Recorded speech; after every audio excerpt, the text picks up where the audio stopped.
Hello বন্ধুরা, আবার চলে এসেছি নতুন রেসিপি নিয়ে। শিম বটি দারুণ খেতে।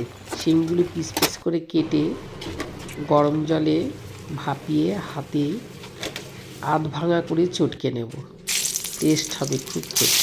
এতে তেল, রসুন, শুকনো লঙ্কা, কালো জিরে ফোড়ন দিয়ে এবারে শিম যে চটকে রেখেছি ওটা আমি ঢেলে দিচ্ছি। নুন দিচ্ছি, হলুদ, কাঁচা লঙ্কা, একটু লঙ্কার গুঁড়ো, খুব সামান্য উপকরণে খুব টেস্ট হয়। দেখবেন গরম ভাতের সাথে খেয়ে এক থালা ভাত খেয়ে নেবেন।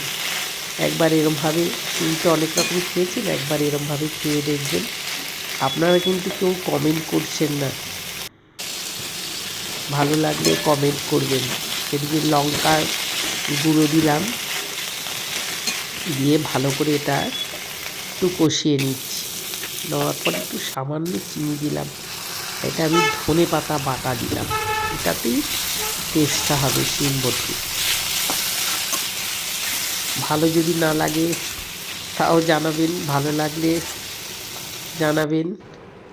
হয়ে গেল আমার শিম বটি, ধনে পাতার শিম বটি। এবার আমি ঢেলে দিলাম, হয়ে গেলাম।